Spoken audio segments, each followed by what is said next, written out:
차은우가 200억 원 탈세 의혹에 휘말렸습니다. 그런데 이번 사건의 핵심은 단순한 세금 문제가 아니에요. 어머니가 운영하는 회사의 정체가 드러나면서 모든 게 달라졌거든요. 지금부터 이 이야기를 처음부터 끝까지 풀어드릴게요. 먼저 기본 사실부터 정리하고 갈게요. 서울지방국세청 조사사국이라는 곳이 있어요. 여기가 어떤 곳이냐면요. 업계에서는 재계 저승사자라고 부를 정도로 악명 높은 부서예요. 주로 대기업이나 재벌가를 조사하는 곳인데 이번에 차은우와 그의 어머니 회사를 조사했습니다. 결과가 어땠을까요? 총 200억 원의 세금 추징이 나왔어요. 차은우 개인에게 약 120억 원, 어머니 회사에 80억 원 정도로 알려졌습니다. 여기까지만 들으면 그냥 세금 문제처럼 보이죠? 근데 진짜 충격은 지금부터예요. 어머니가 운영하는 회사의 등록 주소지를 확인했더니 강화도에 있는 장어집이었던 거예요. 장어집이요. 엔터테인먼트나 매니지먼트 회사도 아니고요. 그냥 평범한 음식점. 이게 무슨 의미일까요? 세무 전문가들은 이런 케이스를 유령회사 또는 페이퍼 컴퍼니라고 부릅니다. 실제로는 사업 활동이 거의 없거나 아예 없는데 서류상으로만 존재하는 회사를 말하는 거죠. 그럼 왜 이런 회사를 만들까요? 여러 가지 이유가 있지만 가장 흔한 건 절세 목적이에요. 연예인이 직접 수익을 받으면 세율이 높으니까 가족 명의의 회사를 만들어서 돈을 우회하는 방식이죠. 차은우가 사과문을 올린 날이 정확히 언제였는지 아세요? 1월 28일이었어요. 그런데 묘한 타이밍이 하나 있습니다. 바로 그날 어머니 회사의 등록 주소지가 강화도 장어집에서 청담동 오피스텔로 변경됐어요. 왜 하필 사과문을 올린 그날이었을까요? 이 부분은 여러분이 각자 판단해보시면 좋을 것 같아요. 자, 그럼 차은우는 어떻게 대응하고 있을까요? 일단 공식 입장은 명확합니다. 세무대리인이 처리한 부분이고 본인은 몰랐다는 거예요. 실제로 그가 군 복무 중이라는 점도 있고요. 하지만 국세청이 보기엔 이런 변명이 통하지 않았던 것 같아요. 왜냐면 200억이라는 금액 자체가 단순 실수로 나올 수 있는 규모가 아니거든요. 그리고 여기서 또 하나 주목할 점이 있어요. 차은우 측이 어떤 법무법인을 선임했는지 아세요? 바로 세종법무법인이에요. 이 이름 어디서 많이 들어보지 않았나요? 맞아요. 최근에 뉴진스가 하이브랑 싸울 때 선임했던 그 법무법인입니다. 한국에서 세 손가락 안에 드는 대형 로펌이에요. 이 정도 법무법인을 쓴다는 건 사안이 얼마나 심각한지를 보여주는 거죠. 법률 전문가들은 이 케이스를 어떻게 보고 있을까요? 현직 변호사 한 분이 방송에 나와서 이렇게 말했어요. 차은우뿐만 아니라 어머니도 징역형 위기에 처할 수 있다고요. 탈세 금액이 50억 원을 넘으면 형사처벌 대상이 되거든요. 차은우의 경우 120억이니까 기준의 2배를 훨씬 넘는 거예요. 그런데 타이밍이 정말 최악이었어요. 왜냐하면 차은우가 지금까지 쌓아온 이미지가 뭐였나요? 완벽한 얼굴, 착한 남자, 모범생 아이돌이었잖아요. ASTR로 활동할 때도, 배우로 활동할 때도, 광고 모델로 활동할 때도 항상 깨끗한 이미지였죠. 그런 사람한테 200억 탈세 의혹이라니 팬들 입장에서는 믿기 힘든 상황이었을 거예요. 실제로 어떤 일들이 벌어졌는지 볼까요? 가장 먼저 움직인 건 광고주들이었어요. 신한은행이 차은우와 찍은 광고를 전부 내렸습니다.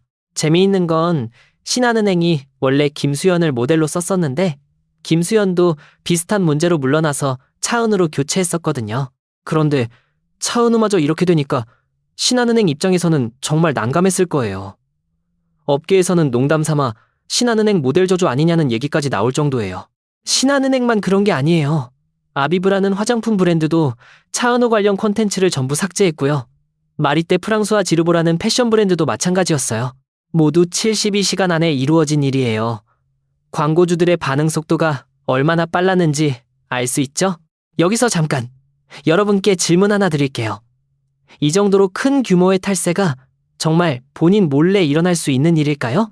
세무대리인 혼자서 200억짜리 구조를 만들 수 있을까요? 이 부분은 의견이 갈리는 부분이에요. 어떤 사람들은 연예인들은 바빠서 세금 문제를 세무사한테 맡기는 게 당연하다고 말하고 또 어떤 사람들은 120억이면 본인이 모를 수가 없다고 말하거든요. 그런데 이 사건이 더 복잡해진 이유가 있어요. 차은우의 소속사가 어디죠? 펜타지오예요. 그런데 최근에 펜타지오 소속 배우 김선호도 똑같은 의혹에 휘말렸어요. 방법도 동일해요. 가족 명의 회사를 통한 절세 구조. 이게 우연일까요? 아니면 소속사 차원의 관행이었을까요? 펜타지오 측은 공식적으로 82억 원의 추징금을 받았다고 인정했어요. 하지만 이게 시스템적인 문제였는지에 대해선 명확히 밝히지 않았죠. 자, 여기서 좀 더 깊이 들어가 볼게요. 왜 연예인들이 이런 방식을 쓸까요? 한국의 세법 구조를 보면 개인 소득세 최고 세율이 45% 정도 돼요. 여기에 지방세까지 합치면 거의 절반을 세금으로 내야 하는 거죠. 그런데 법인 세율은 이보다 훨씬 낮아요. 그래서 많은 연예인들이 1인 기획사나 법인을 만들어서 수익을 관리하는 거예요. 이 자체는 합법이에요. 문제는 실체가 없는 회사를 만들어서 돈을 우회하거나 가족을 명의상 대표로 올리고 실제로는 일을 하지 않는 경우죠. 차은우 어머니 회사의 경우에는 어땠을까요? 등록 주소지가 강화도 장어집이었다는 것 자체가 문제예요. 왜냐면 회사가 실제로 거기서 사업 활동을 했다는 증거가 없거든요. 그냥 서류상 주소만 빌린 거죠. 그리고 차은우가 벌어들인 수익 중 상당 부분이 이 회사를 통해 흘러갔다고 해요. 국세청이 보기엔 이게 명백한 탈세 구조였던 거예요. 지금 차은우의 커리어는 어떻게 될까요? 군복무는 계속하고 있어요. 전역 예정일은 2026년 9월쯤으로 알려져 있고요. 문제는 전역 후에 어떻게 활동할 수 있느냐예요. 일단 광고는 거의 다 날아갔고 드라마나 영화 캐스팅도 영향을 받을 수밖에 없을 것 같아요. 왜냐면 제작사 입장에서는 리스크가 큰 배우를 쓰기 부담스럽거든요. 팬들 반응은 어떨까요? 의외로 양분되어 있어요. 일부 팬들은 세무사가 잘못한 거니까 차은우는 피해자다 라고 옹호하고 있고, 또 다른 팬들은 120억이면 몰랐다는 게 말이 안 된다면서 실망감을 표현하고 있어요. SNS에서는 해시태그 운동도 벌어졌는데 차은우 진실을 밝혀라 같은 태그가 트렌딩에 올랐다가 내려가기를 반복하고 있어요. 그런데 여기서 한 가지 더 짚고 넘어가야 할 게 있어요. 왜 국세청이 지금 이 시점에 연예인들을 집중 조사하고 있을까요? 사실 차은우만 걸린 게 아니거든요. 최근 몇 년 사이에 여러 연예인들이 세무조사를 받았어요. 유재석, 강호동, 이영자 같은 MC들부터 시작해서 탑급 배우들, 아이돌들까지 국세청이 보기에 연예인 업계에 이런 관행이 만연해 있다고 판단한 것 같아요. 특히 코로나 이후에 K-팝, K-드라마 인기가 폭발하면서 연예인들의 수입이 엄청나게 늘었잖아요. 해외 활동 수익, 스트리밍 수익, 광고료 등등 이런 돈이 제대로 과세되고 있는지 국세청이 의심하기 시작한 거죠. 그래서 대대적인 조사에 나선 거고요. 차은우의 경우 특히나 광고 수입이 엄청났어요. 한 해에 10개가 넘는 광고 모델을 했고 광고료도 건당 몇 억씩 받았다고 알려져 있어요. 여기에 드라마 출연료, ASTR 활동 수익, 해외 팬미팅 수익까지 합치면 연간 수백억 원을 벌었을 거예요. 그런데 이 돈이 어떻게 관리됐는지가 불투명했던 거죠. 법적으로 어떻게 될까요? 일단 추징금 200억 원은 내야 해요. 이건 확정된 거예요. 문제는 형사처벌인데요. 탈세 금액이 크면 클수록 처벌도 세집니다. 과거 사례를 보면 50억 원 이상 탈세한 경우 대부분 집행유예나 실형을 받았어요. 차은우는 120억이니까 이것보다 훨씬 큰 금액이죠. 세종 법무법인이 어떤 전략을 쓸까요?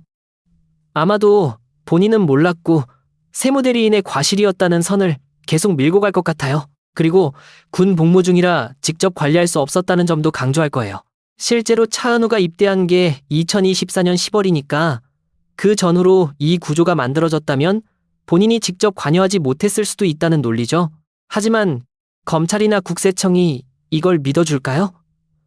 보통 이런 케이스에서는 모를 수 없었다고 판단하는 경우가 많아요. 왜냐면 자기 돈이 어디로 가는지 전혀 모르는 사람은 없거든요. 특히 100억 단위로 움직이는 돈이면 더더욱 그래요. 그럼 앞으로 어떻게 전개될까요? 몇 가지 시나리오를 생각해 볼 수 있어요. 첫 번째, 차은우 측이 추징금을 납부하고 합의하는 경우. 이러면 형사처벌은 피할 수도 있어요. 두 번째, 검찰이 기소하는 경우. 이렇게 되면 재판이 시작되고 판결까지 1, 2년 걸릴 수 있어요. 세 번째, 펜타지오 전체로 조사가 확대되는 경우. 김선호까지 같은 방식으로 걸렸으니까 소속사 차원의 문제로 번질 수도 있어요. 펜타지오는 지금 위기예요. 대표 배우 2명이 동시에 세무 문제에 휘말렸으니까요. 투자자들도 불안해하고 있고 다른 소속 연예인들도 영향을 받을 수밖에 없는 상황이에요. 회사 차원에서 어떻게 대응하느냐가 중요할 것 같아요. 여러분은 이 사건을 어떻게 보세요? 차은우가 정말 몰랐을까요? 아니면 알면서도 눈 감았을까요? 펜타지오의 책임은 어디까지일까요? 그리고 이런 관행이 연예계 전체에 만연해 있다면 어떻게 바뀌어야 할까요? 이런 질문들에 대한 답은 앞으로 몇 개월 안에 나올 것 같아요. 일단 확실한 건 차은우의 이미지는 크게 타격을 받았다는 거예요. 아무리 법적으로 무혐의가 나온다 하더라도 대중들 머릿속에 200억 탈세라는 이미지가 박혀버렸거든요. 이걸 회복하는 데는 정말 오랜 시간이 걸릴 거예요. 마지막으로 한 가지만 더 말씀드릴게요. 이번 사건을 통해 우리가 배울 수 있는 교훈이 있다면 뭘까요? 아무리 유명하고 돈을 많이 벌어도 법은 지켜야 한다는 거예요.